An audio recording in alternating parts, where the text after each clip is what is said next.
Почитувани граѓани, почитувани борци. На денешен ден изминуваат 75 години од денот кога Македонија се крена во борба против фашизмот, најголемото зло на 20 век. На 11 октомври 1941 година, на тој македонски цветилник, на црвениот македонски октомври, против окупаторот со оружје во рака стана Пилеп Куманов. Во Куманово тогаш излегоа првите кумановски партизански одреди, Козјачкиот и Кумановскиот. Иако тие навргу оддалеку понадмошниот непријател војнички бие разбиени, тие го запалија факелот на Народно-ослободителната војна, таа во континуитет траеше наредните 4 години, а кулминираше со вториот македонски илјаден на 2 август 1944 година во манастирот Прокопчински. Тогаш за прв пат во поновата своја историја македонскиот народ се здоби со своја државност.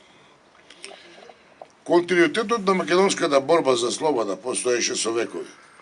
Особено се разгоре во втората половина на 19 век, а во 1903 година најголемото до тогашно македонско востание, Илинденското, создаде Крушевска република, прва република на Балканот.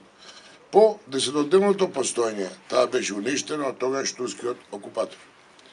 Но токму врз идеите на Крушевскиот манифест, кој по своја суштина имаше социјалистички содржини за редување на општеството, повторно на 11 октомври 1941 година се крена востание. Тоа беше победоносно и со конечно остварување на вековните идеали на македонскиот народ и граѓаните на Македонија за своја национална, социјална слобода и за својата државност. Врз тие основи, по завршување на војната, се конституира новата федерална и слободна единка во форма на Република Македонија, а во рамките на заедничката федерација на југословенските народи, со кои, впрочем, заеднички се водеше Народно-ослободителна војна против фашизмот.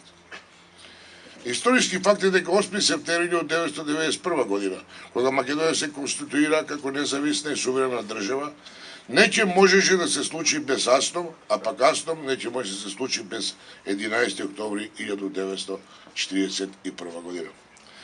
Таков историски след на настаните придонесе да се оствари вековниот стремеж на македонскиот народ, борба за такво нешто поборуваше жртви на олтарот на слободата, а само во Куманово и Кумановско, со тогаш далеку помало население од денешново, на тој олтар ги положија своите животи над 800 кумановски партизани и жртви на фашистичкиот терор.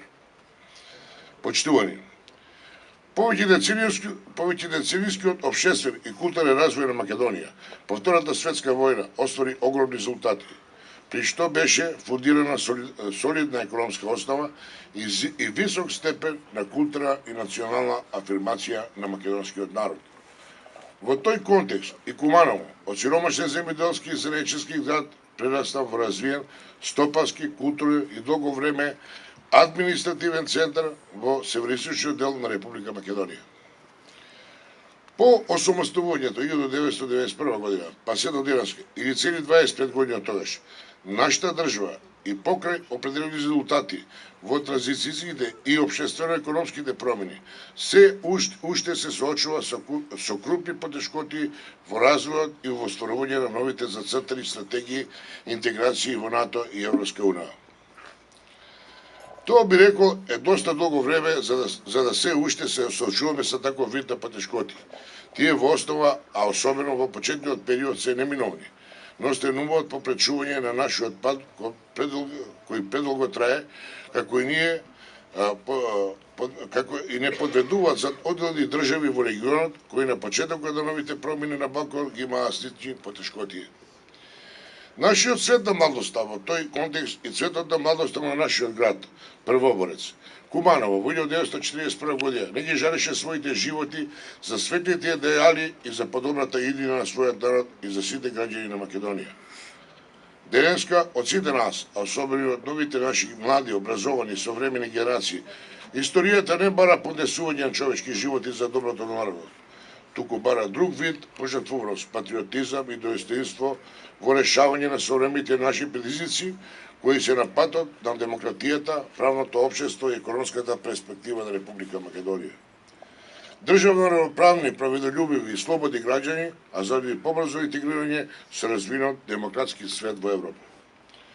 Во тоа се состои завештанието кое ни го ставија нашите генерации од октомври 1941 година. Во тоа се содржи светлата идеја на нашата денешна држава. За такво нешто се бори и многу од нив и ги положија своите животи од нашиот црвен македонски октомври. Тој е денешниот наш долг од нив, како и кога повторно историјата би ја довела во такви премнежија за да го повтори нивното херојско дело. Конечно, нашиот оптимизам непреслушно извира од нашата историја. Духот на лиденците и духот на народните борци од периодот на ослободителната војна од октомври пред 75 години до Асном 1944 година. Па се до конечно ослободување од фашизмот представува дел од нашиот македонски идентитет и тој никогаш нема да исчезне. Заради тоа и ние денеска носиме вечна благодарност и пиетет кон тие што го всадија тој човеколюбив дух во нас за наше заедничко добро, за добро на сите наши народи и сите наши граѓани за денешно време и за сите времиња во иднина. Поштувани присутни, нашата денешна заложба е за секогаш да се зачува плодот на борбата започната во октомври 1941 година.